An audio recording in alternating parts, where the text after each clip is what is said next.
Welcome back to the Stacks. I think Kurt Vonnegut said something like, wherever you go, there's a Hoosier there doing something important.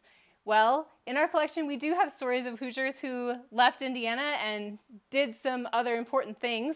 One of these people is John L. Fuller, who was apprenticing at the National City Bank and was sent to Russia during the Russian Revolution. And we have letters and diaries of his time there.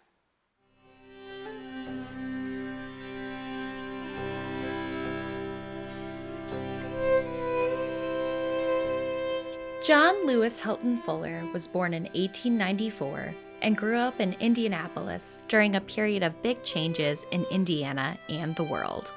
In April of 1917, during Fuller's final semester at Butler University, the United States Congress voted to declare war on Germany and formally enter World War I. This was in response to German violation of restricted submarine warfare, as well as the decoding of a German telegram proposing a Mexican alliance against the U.S. Likely in anticipation of the required military draft, Fuller applied for the U.S. Officers Reserve Corps and gathered numerous recommendation letters from local and federal politicians as well as military officers in order to apply. To get these letters, Fuller likely utilized the reputation of his father, Hector Fuller, a reporter for the Indianapolis News and a columnist for the Washington Herald, and was best known for his work as a war correspondent during the Russo-Japanese War. Shortly after his graduation from Butler, Fuller went to New York City to train with the National City Bank's International Division, exempting him from the draft. This program was started in 1916 as a way to recruit and train future Foreign Service employees as they finished their undergraduate studies. This was a direct result of the Federal Reserve Act that allowed U.S. banks to open foreign branches, and as World War I froze many European banks. National City Bank was then left with the challenge of training American men in foreign banking and language, men like Fuller. In June 1917, Fuller began taking foreign training courses in New York City.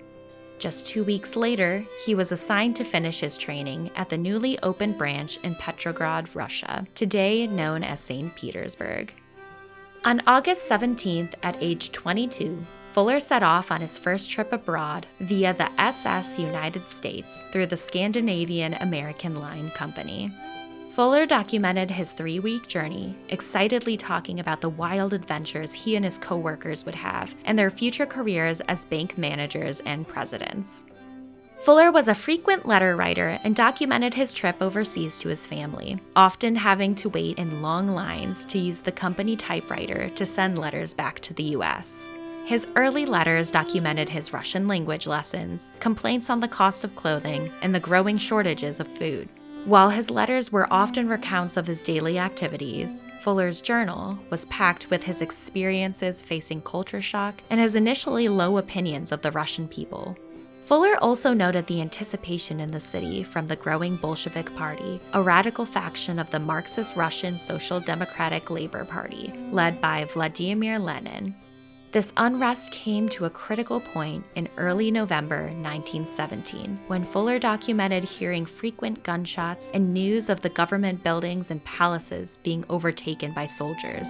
The October Revolution was beginning in Russia, and Fuller was there to witness it.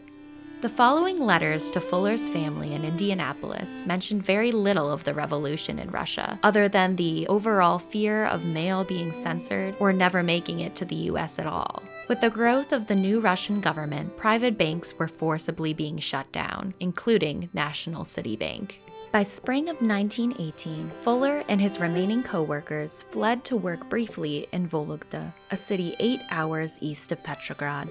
Fuller spent the remainder of his foreign service career working in Scandinavia and England, where he would eventually celebrate the end of World War I. Fuller returned to Indianapolis in 1920 and spent the remainder of his life working for the Equitable Life Assurance Society of the United States. Like many of the men who trained at National City Bank, Fuller attended class reunions and kept in contact with the people who shared similar experiences as young adults abroad. John Fuller's letters and journal show a unique perspective of everyday life during major historical events. How do you take time to reflect and remember your own experiences?